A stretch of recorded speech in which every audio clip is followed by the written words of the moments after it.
Okay, let's see how this show goes again. Manu, is it okay? I keep getting a bad notification on the. Okay, it's okay now. Seems to be okay. I don't know what's going on with my system. Hello everybody, Qualped Live Show. We're about to start our show today at 6 o'clock instead of 5 o'clock. It is Friday and we are still working through.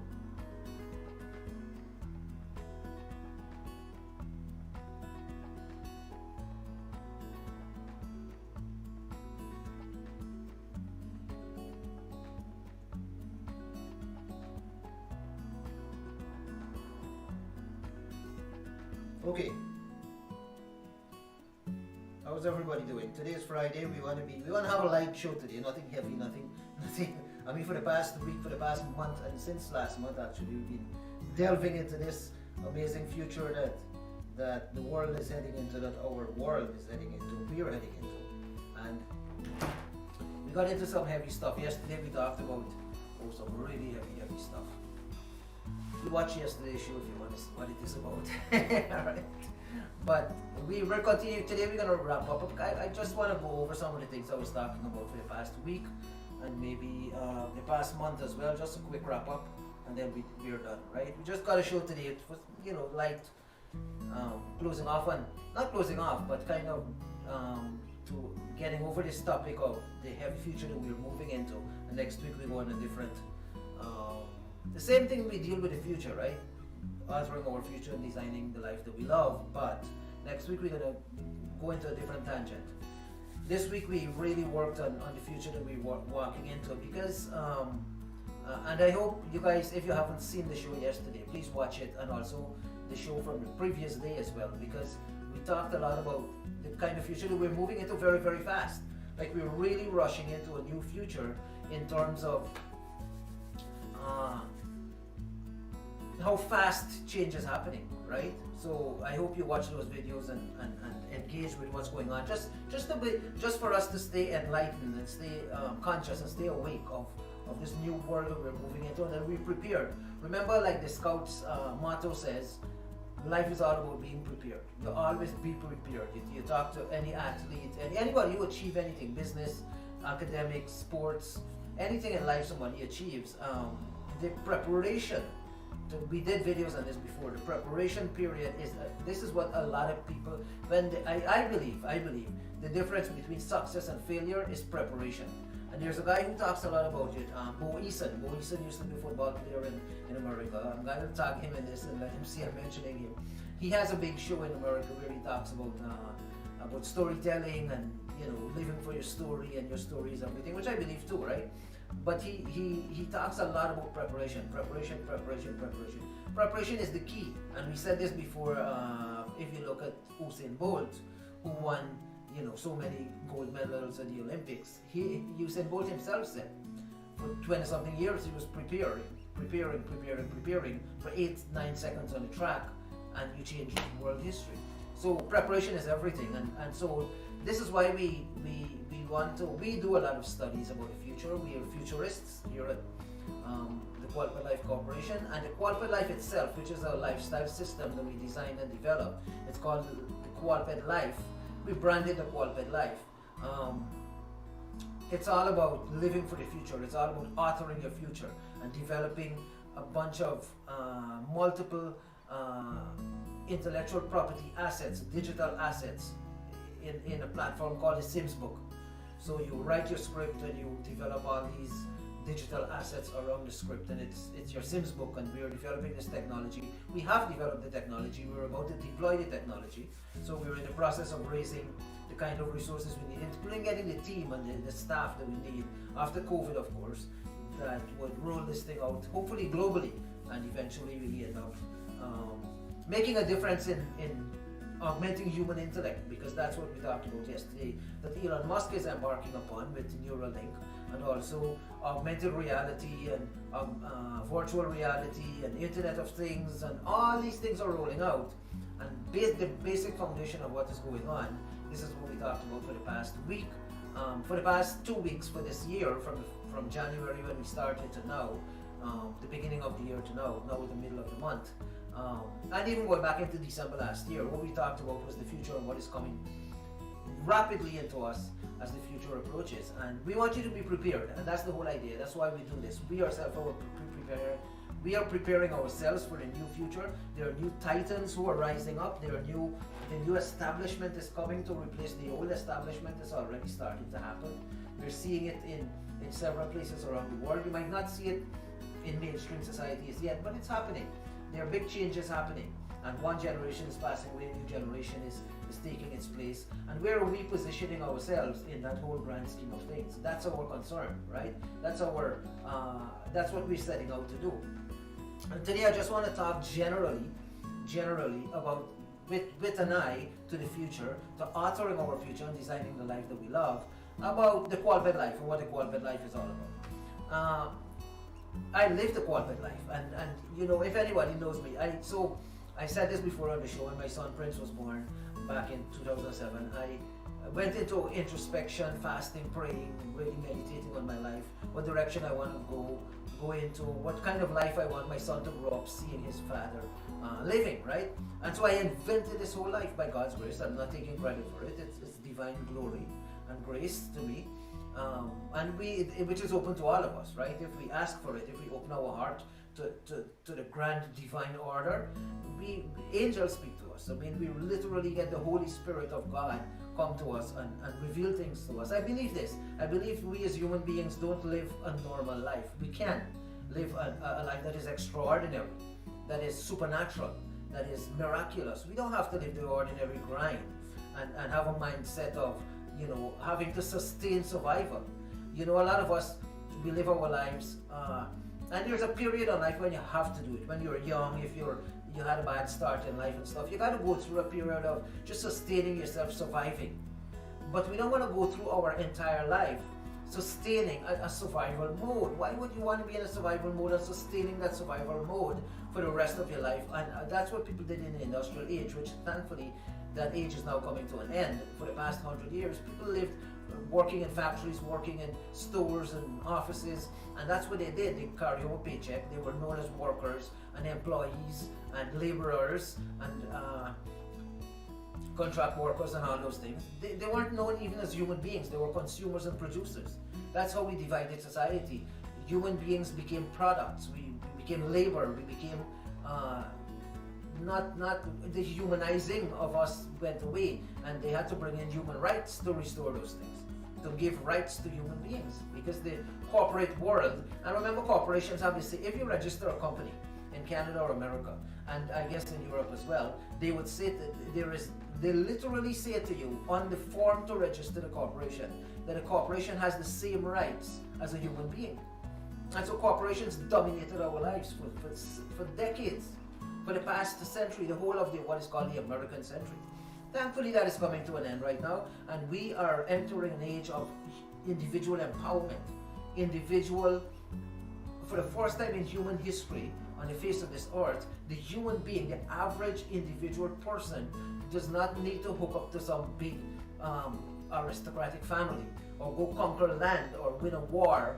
The individual, based purely on meritocracy, on your merit, on your intelligence, on your smarts, can become empowered. And that's what we are about in the qualified life. We want to empower ourselves, and a big part of doing that is studying the future, is knowledge, right? We're moving into the knowledge age, and we are as empowered as our empowerment is proportional to our knowledge. When I say knowledge, our level of understanding life, our awakeness, our not factual stuff. I mean, you can have a PhD, you can have 10 degrees with a bunch of facts and a bunch of specializations. It doesn't mean anything. What means something is your level of understanding that you bring to life, that you bring to the table. What level of understanding are you projecting into the world? Your understanding is what is important, not the facts that we have and the knowledge that we have. So when I say knowledge, I mean understanding. Like there's wisdom, there's knowledge, there's understanding, there's information. You can have a ton of information, doesn't mean you have knowledge.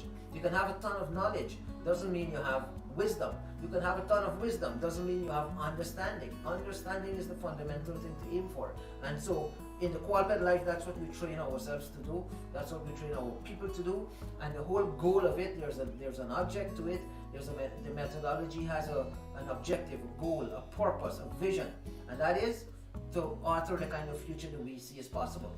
We activate our imagination. We educate our imagination, to use a phrase by Northrop Frye, who invented that phrase, the educated imagination. And so we educate our imagination, we imagine what is possible for the future, we write out what is possible for the future, we develop a whole bunch of digital assets around that, including courses, ebooks, merchandise, a whole bunch of stuff, even cryptocurrency, around that manuscript, and when we put it all together into one package, we call it the Sims book. I'm giving away our trade secret now. I hope not. And we take that and we live into the future. We live the life that we desire, and we make a contribution to the world. So that's what the qualified life is all about. And I want today to talk about this whole thing, that we don't just sustain our level of survival, which, there's a legitimate place for, and there's a phase in life that we must do that when we're building, right? It's like building foundation. The house doesn't go up in one shot. You don't have the roots, foundation and the roof on at the same time. They take time to build, right? Step by step, phase by phase. There is a phase for sustaining, just surviving. But there comes a time in our life when we can't just sustain our survival. That doesn't work. It doesn't work really. It really doesn't work. What we need to do, we need to scale. Instead of sustaining our survival mode, we need to be scaling. We need to be going up. The curve doesn't need to be flat like this. And although that is peaceful and that is nice, it's not dynamic enough. We're human beings. Potential is amazing. The potential of the human being. And so we want the curve to be going up towards the summit of our mountain. That's where we're aiming for. That's where our vision is. We look up and we say, my life is going somewhere, and it's going up the mountain to the summit, to the top, to the very top of the mountain. We don't want to just survive. Now there are people who don't have the appetite for it, they don't have the energy for it, they don't have the hunger, they're not dynamic enough as human beings, and they say, I just want to survive, just leave me, I just want to exist. And a lot of people might be in a state of depression or anxiety, and they don't see the lack of confidence and all those things. And they need coaching, they need mentoring. It's not that these people are lost, but they need mentoring and they need coaching. And if they submit themselves to mentoring and coaching, they could get there, where they're seeing their life not as something that they need to sustain a survival level with a wage or a salary, but they see themselves as you Inc., as you incorporated, you scaling your life up to aiming for the summit of your mountain. Whatever you see that dream is, that's what you're aiming for. That's what the qualified life is all about. And so we speak to a certain kind of mentality, a certain kind of mindset, a certain kind of people who would come around us. And you have to be interested. The only thing that matters, we are not saying the past doesn't matter, but the only thing that really matters, taking into consideration the past, is the future. What future are you living into? What future are you creating? What future do you imagine is possible? The future is what is important. So people who come into my life, I created this whole life called the qualified life, and I started living it, and gradually, like stepping into a pool, right? You're going from the shallow end, and then you end up in the deep end. Now I'm in the deep end, swimming for my life, right? Because everything I have is poured into this vision of the qualified life, of scaling this thing out and making it, not only have I proven it for myself, but I want to duplicate it around the world, first to our shareholders and then to people close to me, and then everywhere around the world. That people should live, should be able to choose, is what I should say, the qualified life, and be able to live a life that scales up to their summit, that is designed, that is altering their future, writing out how you think your life should be, and not thinking, oh, I'm going to go along with the flow, whatever happens, things just happen, and I'm going to deal with it. I got notifications, let me see, okay, nothing worth shattering, the show is continuing. So, today I just want to rant about the qualified life and what it's all about, and why we do this show. It's called the qualified life, of course. My name is Sean, and everybody who knows me, because I so immerse myself in this vision, that everybody who knows me now even people who have not met me personally but met me online, they know about the qualpet. This word qualpet, whatever it means, it has no concrete image attached to it because it's a coined word, right? I coined that word. But everybody knows that my whole world is wrapped up in this concept called qualpet. And qualpet is, of course, it means quality of life personal design, or we develop tools, technologies, teachings, and techniques for you to be able to design the life that you want. And it's a personal thing. You take those tools and you design your life the way you see fit. We don't dictate to you. We don't tell you this is how the system works. It's very dynamic, creative, and open. But we guide and we mentor and we coach, right? That's what we do. And so everybody who comes into my world, they're immersed suddenly, immediately into this whole conversation about qualpet. And what I do, if you don't have a conversation with me, then we're not even friends, right? We just meet crossing path on the highway of life. But if you get into my world, everybody who knows me, they know this is the life I live. And now, of course, with this live show, talk show, even more so, people are realizing that this guy is living a particular kind of lifestyle, a particular mindset, and that's who he is, and it's beautiful. And so, what we're setting out to do in 2022, this year, 2022, because all the years before were preparation years, and even this year, you constantly keep preparing, right? When you're going upstairs, you get to one level, and you got to prepare to go to the next level. You don't just end up there magically. There's a preparation, lifting your leg and putting it, you know what I mean, to use that metaphor. So we gotta constantly be prepared because we're constantly progressing. So preparation is never over. The life of preparation is always going on. And where we stand today, in the midst of COVID, like Ontario is in a lockdown right now because of COVID, of course, and much of the world, the opportunity, we gotta see this time not as a problem, because a lot of people see it as a problem. Oh, look at my life, I can't do this, I can't. And trust me, if society opens up, they still don't do anything. Or they go partying or drink or smoke or destroy themselves. Right? So, I mean, I'm not talking about everybody, I'm talking generally, right? Generally, that's how society is. Complainers. People complain about everything. Society shut down, I can't do this, they take away my freedom, blah, blah, blah. But we don't empower ourselves the way we should. And so the thinkers, the thought leaders, the futurists, the ones behind the scenes, the elites behind the scenes who really care about the human society, about human welfare, they are crafting, they're authoring, they're designing a new future for humanity, a future that is Elon Musk and everybody's working on, Bill Gates, Zuckerberg at Facebook, ourselves at qualpet, everywhere people, futurists are working on this thing. It's called the new augmented world. That's the new age we're moving into. The world of augmented reality. It's augmented reality. It's a reality that is high and uplifting. A reality that is beyond what reality is. We're moving into a place where because of the internet and internet language, we've created a whole new space, a whole new dimension called virtual space, or digital, the digital life, the digital way of life for people to live. And then now we're taking, so that has been going on for like 30 years now, right? The digital space has been widening, deepening, more and more taking over our lives.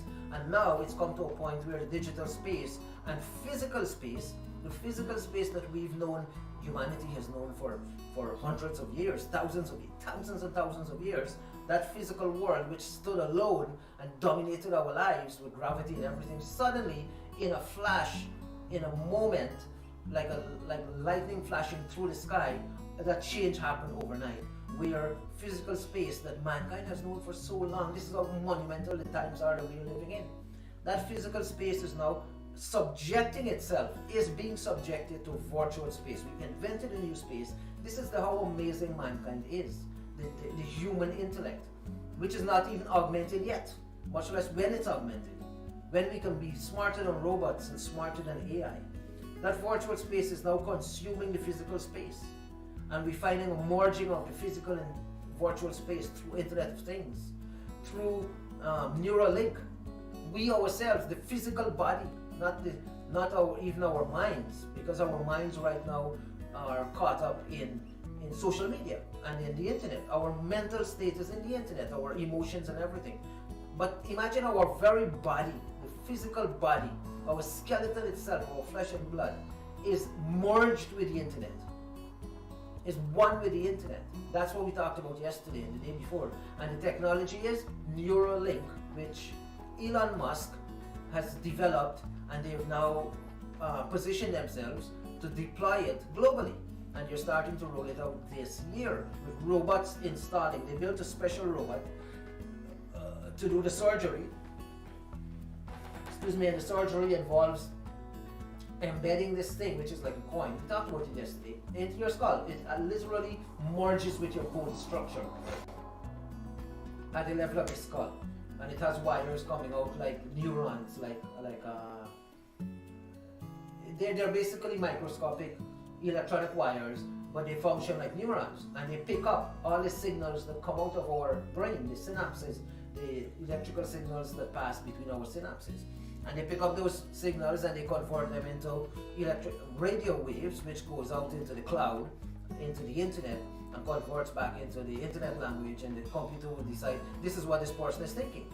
And so each of us would be, each person, not each of us, each person who takes this Neuralink, and eventually it could be that every human being, they would say, has to have it because of healthcare and security and crime, and because it's going to eradicate all those things. Imagine you have a computer in your brain that is hooked up to a global server, a global command center that is digital, that is run by AI. It's fantastic. This thing is rolling out right now. And your healthcare, if your body's not feeling well, a signal goes out to a hospital, an ambulance shows up at your door. You're sick, you need to be at the hospital. Or if you have bad thoughts, you want to commit some kind of crime, just your thoughts, alert to the police station. The next thing you know, 2 police, might be robot police, show up at your door. So that's the future we're going into. We're going into that immediately. I'm not talking 50 years from now, I'm talking 2 to 5 years from now. By 2030, this is the world we're embedded in, we're living in.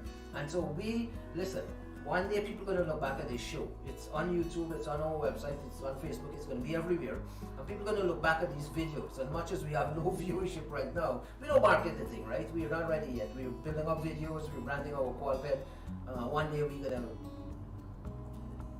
The branding is our asset. So one day when the branding is high enough, we will do what our business plan is. But for now, we're building up content.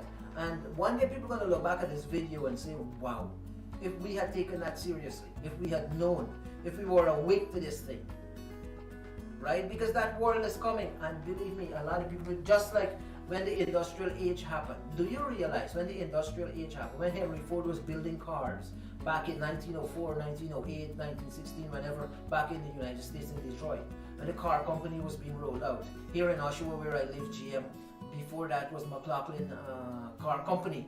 They had a limousine called the McLaughlin limousine that King George VIII bought one of that and drove through Canada with it. So when that time was developing, it was a new age when industrialism, the industrial society was starting up. And the old age of feudalism, when people lived on farms and you had landlords own big lands and only farmers would work these lands all over the world. India, China recently got rid of that system 30, 40 years ago. But before that, everybody, back 100 years ago, the whole world, everybody lived as farmers. And you had the intellectuals and you had the aristocrats, but they were elites in society, they were the rich of society. Most human beings, the average person, lived as farmers. And they go to market and sell their stuff, and they had livestock, and they planted gardens and fruit trees and all those things.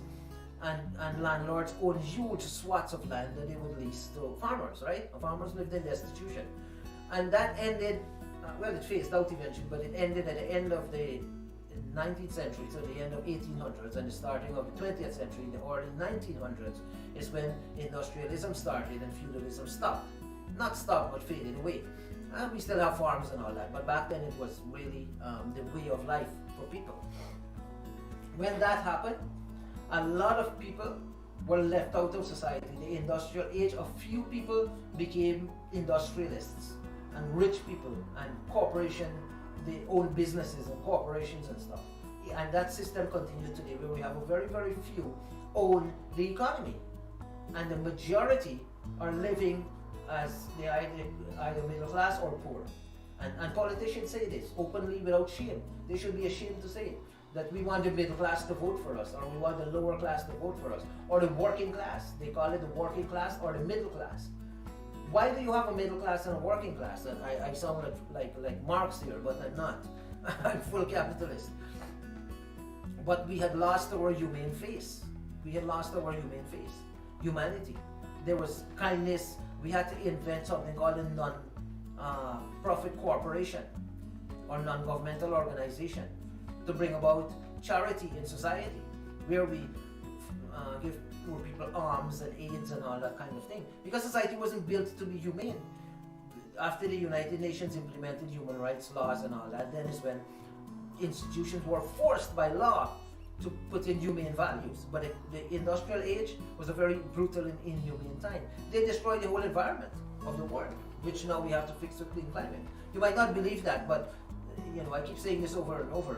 If you pour carbon monoxide into your house, or even leave your house without cleaning for days or weeks or months, it's going to be covered in dust.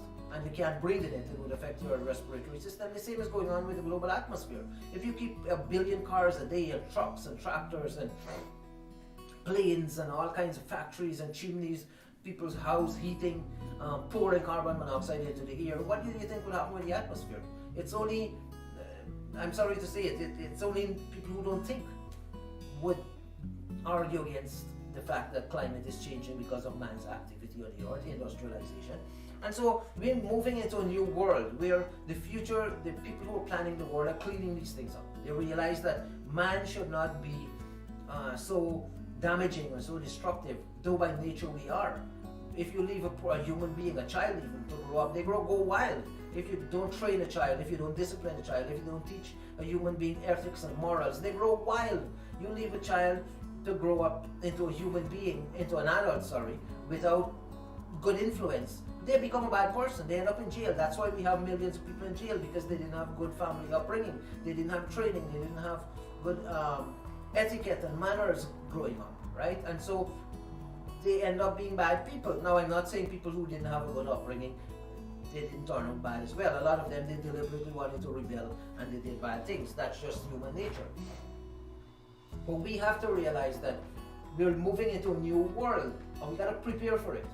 And that new world is an augmented reality world, which the most fundamental thing that will be augmented is human intellect. We will become smarter. We will become more of a thinking people. The average human being is not going to be some slave or some worker or some dumb employee specializing in one thing, mechanically doing that one thing 8 hours a day, and then driving home, plumb down in front of TV and watch crazy pop culture, stand-up comedy, or hip-hop music, or some crazy culture on TV, or stupid movies. This is what we call civilization. It doesn't work. And so the corporate life is aiming to make a difference. It's aiming to make a difference. How much of a difference we can make? Of course we don't know. This is divine order. We do what we do, and the result is up to whoever responds to us, right? But we have a certain way of being, a certain lifestyle. And that certain lifestyle and that certain way of being is to hone our intelligence and our smarts in a way that we're able to imagine what is possible in the future for our lives, create that future, write it out, imagine it, bring it into reality through a story, through telling it, and even inspiring people by the telling of it, and then seeing it manifested, seeing it come into reality within not only the physical space, but now virtual space as well, because we're going to have the metaverse and everything, right? So we're excited about where we're going. We're really excited, and 2 weeks have gone by in the year, and to me, in our company, I think we've accomplished a lot. I don't know what my shareholders might think about that, but I think we've accomplished a lot, and we're well positioned for the year of 2022. Is it going to be like a smooth sailing? Nothing is smooth sailing in life. Anyway, everything is, you take things on. And even if you don't take things on and you live a life of being blasé and just flowing with the tide and just, moseying along, then the same things you face. You're going to come up with hardship. You're going to come up with challenges. You're going to come up with obstacles. Even if you sit on your sofa doing nothing, you're going to suffer health problems. All kinds of problems show up. That's how life is. Why not take that same challenge, obstacle, and winning fighter attitude and live the big life? Aim for something great, aim for something good, aim for something big. Have a mindset of saying, I'm going to find abundance, I'm going to live for abundance. Now, have no attachment to these things. Have no attachment to them. If you fail, you fail. No expectations. If you succeed, you succeed. It's not the end result that matters, although that is important. What is important is the journey. The journey is important. However, we do need to bear good fruits. So you might plant a garden, the process is cultivation and nurturing and growing the garden, putting the seed in the ground and nurturing it over time, watering it, make sure it doesn't get too much heat or it gets enough heat, and the plant grows up. But in time it should bear fruit, which is results, right? So if you live the good life, if you invest the time that you invest in the morning, you wake up and you do self-care, you read something really good, like deep literature. Start the day with good nutrition, maybe some activity, exercise and all that, and go through the day building your wealth, building your resources, building your economic status through technology and media, because that's all the future is all about. It's you mediate it to the world using technology. That's all there is. You use that to build your wealth, which means doing something online, right? And then you live a good life. You aim for your morals and your ethics and pray, and you live that. You aim for a spiritual life. That is important. And then of course you always, every single day, what is most important is that you aim for knowledge, wisdom and understanding. Knowledge, wisdom and understanding. Aim for that. Let that be your day. When the day ends, in the corporate life, this is what we say to people. We have a course, right? And $15,000 for the course. It's over a period of 9 months.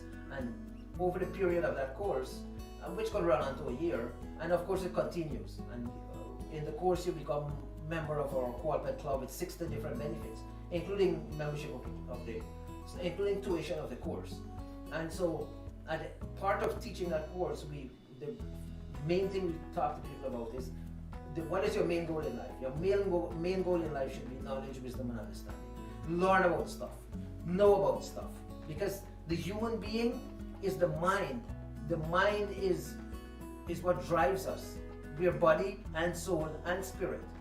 But the steering wheel for all of that is the mind. It's your mindset.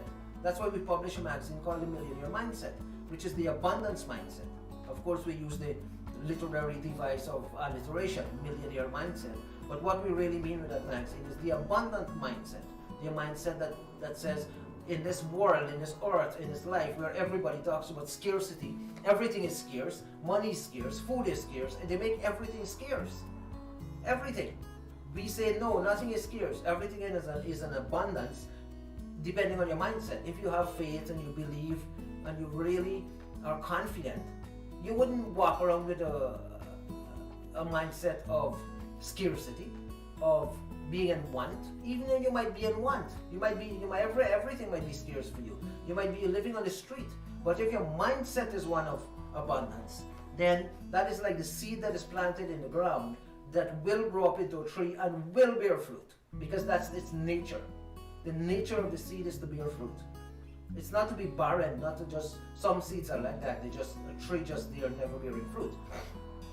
And we live in a world that the industrial age did that. They eradicated from public spaces all trees that bear fruit. This is how mankind became. So, there's no word to describe it. Stupid is a mild word to describe it. Mankind became so, there's no word to describe it, that they eradicated from public space the trees that bear fruit, and they planted trees that don't bear fruit. This is what humanity became. The politicians, the legal minds, the corporate business people, the people who own farms and who own food processing units and factories. They said cut down all the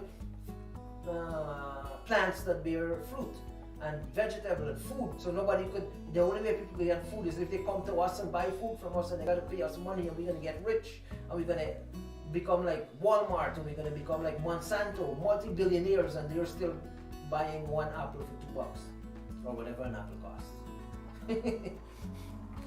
This is the world we lived in, and so the qualped life is here to make a difference. The qualped life is here to say we don't need to live like that. We need to follow the adage of Ron Engelbart, who wrote this paper in 1962 called Augmenting Human Intellect. That's what we're about. We want to augment human intellect, not like Elon Musk, who is developing Neuralink to merge it, the computer processing unit, the CPU, a full-fledged CPU, hooked up to the internet to merge that with our skeleton, our skull. We want to augment human intellect, but not the way Elon Musk is doing. We want to use words and language. We want to use your story. We don't want your body to be involved in this, but your spirit, your soul, the qualped life. And we're setting out to make this happen globally. Globally. It's a passion, you know. I have, over the years, since I invented this thing, qualped, and created this whole concept and this whole idea, now whole, I don't want to call it a business, it's a vision, it's a movement, and everybody in my life knows that this is what takes up my day and my night and my life and my entire passion and motivation and my time and my focus and my future. Everything is about rolling this thing out, this qualped life, this system of way of being where everybody's focused not on today and tomorrow, what I can grab, what I can get, but on building a tomorrow, a future that is contributing to humanity. And that's a broad statement. The qualped life is yes, it's broad and it's heavy and it's deep and all of that, but at the end of the day, all it says is that the future is what is important to you, and you are empowered to create that future that you think is possible. That's the qualped life. And that's what we're setting out to do. The future is you are empowered, and you're empowered to create the future that you think is possible. And you create that future by using words and language and your story. Not the story that you've lived in the past, but the story that you want to create in the future. So we're not talking biography, we're not talking history, we're not talking memoir, we're talking creative literature, creative writing. You create the story that you want. You create your fiction. You become like Rowling, who created the Harry Potter series. I'm not saying create a story like Harry Potter. Create a vision, create something that you put out into the world. What Rowling created was a magical world that kids could, and adults I guess, could enter that world and escape the despair of this physical life on the earth. Because what is life on the earth? It's a whole bunch of despair. Don't let anybody say to you that life on the earth is, people say that people walk around with these flippant, unthinking things. They say, oh, be happy, I just want to be happy. Well, don't you think that's what everybody in the world wants? Happiness and to be happy. And do you think they can ever find it? Where? America has its credo. Since it existed in 1776 to now, America's credo has been the pursuit of happiness. The pursuit of happiness. Have anybody achieved it? The multi-billionaire, a lot of them, they're very, very unhappy. They want more, they become greedy. They're not happy people. Gatsby, F. Scott Fitzgerald's book, which made the American dream a mythological thing. Even in that legendary tale, we don't see the characters becoming happy. They pursued happiness, and it was as elusive as ever, as we see in the character we see in that book. So today I just wanted to talk to you about the qualped life and what's on my heart, what's on my mind. We dealt a lot this yesterday and the day before and last week in December with the future, what the future is all going to be about. Next week we're going to have a different tone, a different conversation, a different way of approaching the qualped life, and you're going to see us talk more and more about the books that we're rolling out, about our 15 branches to the company. You can see that on our website now. Go to qualped.com, and there are tabs on the top left hand corner. Click on those tabs and eventually you'll see a list of all our 15 companies, the 15 logos. Check them out, have a look at them. We want to expand this live streaming show into a full-fledged mass media outfit, going global, of course, with news and entertainment and shows and all kinds of stuff. So that calls for a big studio and all those things, with multi-camera. Well, we have multi-camera right now, but multi sets, different sets. So a lot going on, a lot is going on, and today I just want to, have a small rapport on the Quadped Life and reinforce to everybody that we're not just doing nothing here. We're not just having a show because we have ego, because I prefer not to be doing this actually. I prefer to be in the background. And hopefully one day we have somebody who can co-host or take over the show every now and again. Because it's not something I want to do every single day, but for now I need to do it every day, because we have 3 reasons we're doing this, of course. One is branding the company, the name Qualped, right? So we need content online and we need constant content, like consistency. So that's why the show, and video is the thing today. I shied away from video for a very, very long time. I always focused on writing and articles and stuff, but of course nobody was reading them, or people would start and they would leave it off. But the videos, people tend to watch more, but of course a 1-hour video, how many people will watch it? But we're getting our message across, thankfully. So we have all these things that we're doing and we're aiming to achieve in 2022, and so far I think for the past 2 weeks we've had an amazing year so far. It's been beautiful, despite the cold outside, and I've really enjoyed working on projects this year. And once the lockdown is over and we're able to be normal again in society, which is a different society, then we aim to expand and have our staff and all those things. So yeah, I just want to come on today, and we started early before. The show started at 6. This episode, I guess, but before 6 o'clock we were testing the system. So if you saw videos coming on and off, knowing we were just testing the system. But 6 o'clock is when we started the show, and here we are. Okay. So I want to engage with you as well, right? I want to, people who are watching, even my shareholders, Mano, shareholders, Malcolm, whoever is watching, my brothers and sisters, Penny, Rocky, Simone, whoever. If there are questions that come up or thoughts that you may have listening to the show, of course you would have thoughts because you're a thinking person. Shoot me a message, or a question, or let's have a conversation, or people in my friends, right? People who are watching it. I know we are getting views because it's shared all over social media. So obvious, and of course the analytics behind the scenes we're looking, and we're seeing the numbers are there. But we need the engagement. We need people to really get in touch with us and let us know what you think of what we're saying or what we're setting out to do, and if you want to connect with us or what you think. Now, a lot of people say to me, we should look at what people say this to me, including my shareholders. We should look at some of my shareholders. We should look at what the public wants and give the public what they want, which is something I would never do. I know it sounds arrogant, but it's not arrogance. It's people don't know what they want. People don't know people know what they want. People don't know what they aspire to. And we go by Peter Drucker's adage that says, give people their aspirations. Don't give them, not that don't give them. What they want and what they need, they're going to find elsewhere. Our job in this company, our platform that we play, our sector that we move in, is the sector of aspirations. We play in the place where you aspire to do great things. Now, you might not know what that looks like. So you say to, I constantly say to people, what's your dream? What are you hungry about? And they're baffled. Even online, people say, I want to be happy, or I want to travel the world. They have these cliched answers because they haven't thought it out.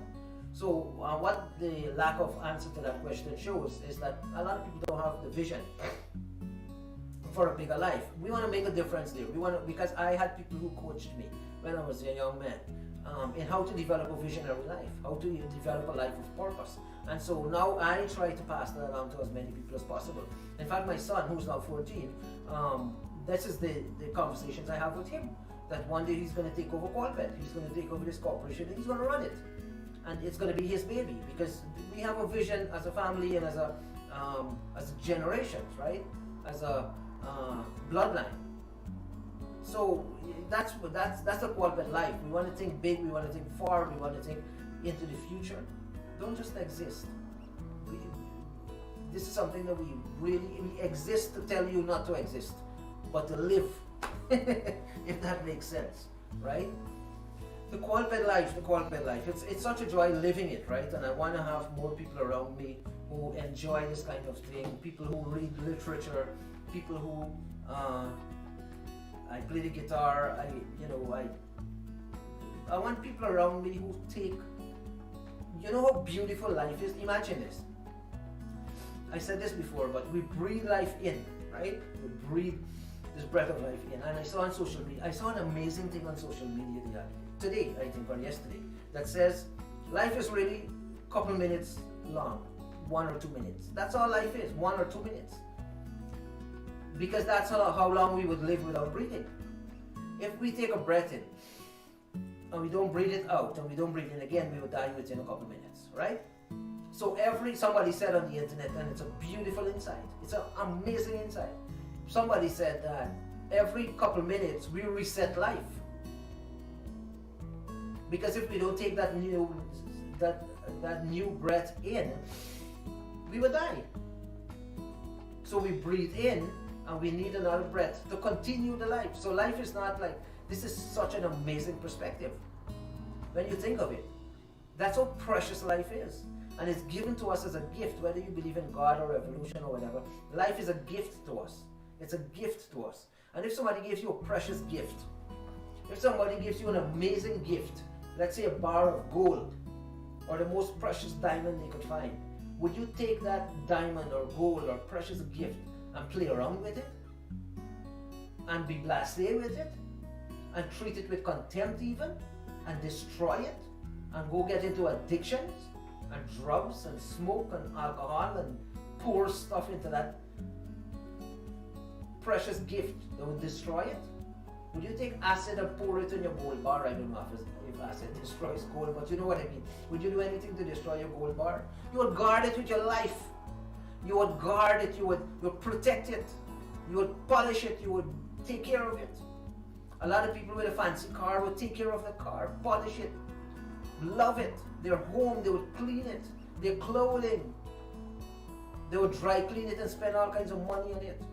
But tell people to take care of their life, and they take it for granted.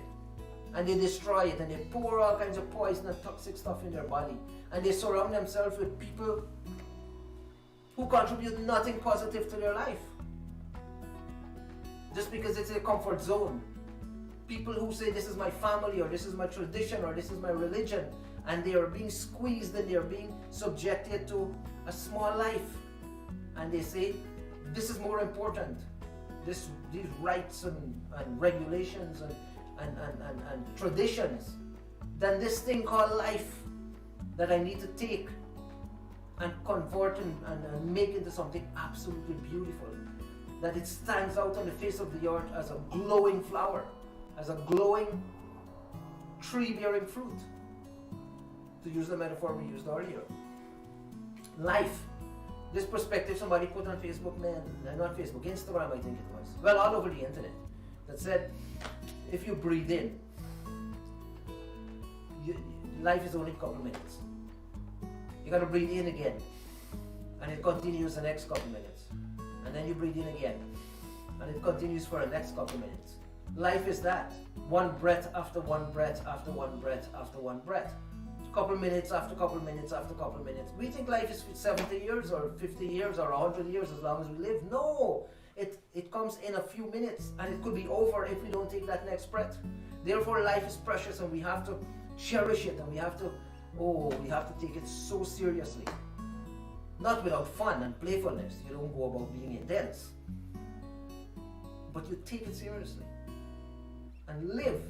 That's what a qualified life is all about. We want you to take life itself and convert that life that you have into something amazing and beautiful and great. Build a legacy. Again, somebody on Instagram this morning put out something. Are we being good ancestors? Some quote from a writer. These little sayings on the internet, they're full of wisdom sometimes.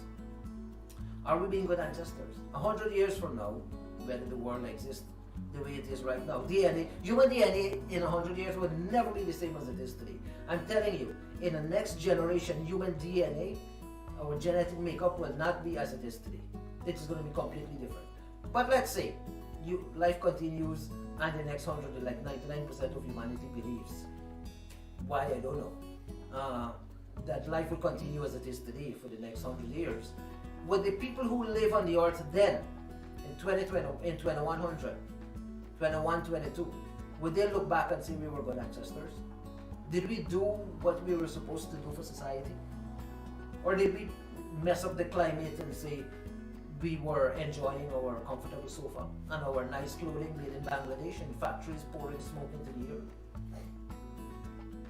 You know, so we got to smarten up and we got to start thinking. It's been a good week, people. It's been a very good week, and we didn't do the show as often. Well, we missed 2 days for the week, Monday and Tuesday. But in all fairness, we were busy with websites and back-end stuff in the company. We're preparing for the year, right? The year ahead, and the cryptocurrency as well. But it's been a good time for the year so far, for the 2 weeks of the year so far, and I wish you a happy, a peaceful, joyous, right? Contented is the word. Weekend and a nice Friday as well. Do something meaningful this weekend, like read a book, for example, a good book. Even if you watch a good movie, let it be a good movie, not some horror or mindless action stuff. And people say, oh, you think you're better than us, or you think you can tell us what to do. It's not about that, people. Come on. I have people watching the show saying that actually. They say to me, oh, who do you think you are telling us how to live? Well, I don't think I'm anything, is one. Whatever I learn in life, I'm just passing it on. Whatever I'm able to do in life, I'm just passing it on. It's up to you. If you don't like it, don't watch the show. Don't take me on, right? We're for a particular mindset. The people who believe they can go out there and build a legacy. The people who believe they can go out there and do something great. The people who believe that they can go out and build a kind of generational blessing that their generations will benefit from. Those are the people we talk to. We're not talking about to you if you have a weak mind and if you want to just exist and you want to go, or work 9 to 5 and retire at 65. That's your life and you choose it and you like it, that's fine. I'm happy for you. We can hang out and we can have fun, I don't care. But this show and what we are in this company is for a particular mindset. And those people exist in the world in numbers, in big numbers, and those are the people we're talking to. So if you watch us with an open mind, watch us with a positive mindset, and learn, right? Be open and say, let me learn. Or if I can teach this guy who's saying all these things on this show something, let me teach him something. Reach out to me, engage me. I learn every single day. You know something? We'll all have blind spots, right? I believe 80% of our lives operates in that part of the circle where it is, I don't know what I don't know. What we don't know that we don't know is a very, very dark area. If you can shed light in that area, do it for me, as I'm hoping to do for you, right? So, we're here to provoke. I believe in the word provoking people, not in a bad way, but provoking them to think, to become awake, to open up their consciousness. I believe in provoking people, and I do it. I call it testing them. You push people and provoke them, and they might be upset in the moment, but later on in life they're going to think and say, oh, wait. This is something I need to think about. This is something I need to put my mind to, right? So don't be scared of provoking people. We're not in a popularity contest. I mean, if you want to go to Miss World or Mr. World or Miss Universe or Mr. Universe, that's fine. Do your thing. But we're not in that business. We're not in Mr. Popularity contest, not at all. We're not out to win a trophy. We're here to improve lives and to make a difference in people's lives and to make a difference in how people see themselves and to bring awakeness and awareness first and foremost to us. Enlightenment. We must be enlightened beings, and then we share that with everybody around the world. There's a friend of mine on Instagram who's living in this place with monks and stuff like that, and the monks, some of the monks took a vow of silence and they just remain silent. They don't talk to anybody for like a year, 3 years, 4 years, 5 years, months, sometimes weeks, whatever, however long. And I thought, it's a nice life to live, to become a monk, right? And you go into this state of resignation from society, in the belief and telling people that I'm being righteous and spiritual and holy. But how could you be righteous and spiritual and holy if you withdraw from contributing to the life of other people? We live to contribute to the life of other people, and the way we contribute to the life of other people is not by hitting them over the head with a club. It's by words and language. There's a passage in the Bible, and I think the Bible is the textbook for life. For me, the Bible is my textbook for life. All these things are coming from the foundation, the root of what I say. Everything comes from the Bible, but it also goes through other literature books. The great writers, Tolstoy, Dostoevsky. When you put all what I call the canon of man, and you delve into it, you come out of it refined and able to contribute something of substance and value to human beings. And so, I lost my train of thought. Forget it, I don't know. I forgot what I was saying. But what I mean is, we need to live that kind of life where we're making a contribution to human society. I remember what I was going to say. What the Bible says. The Bible says you bring words to God. Bring nothing else. Bring nothing else. Bring words to God. In whether you call it prayer or your heart crying out to God, whatever it is, just bring words. That's all you need to do.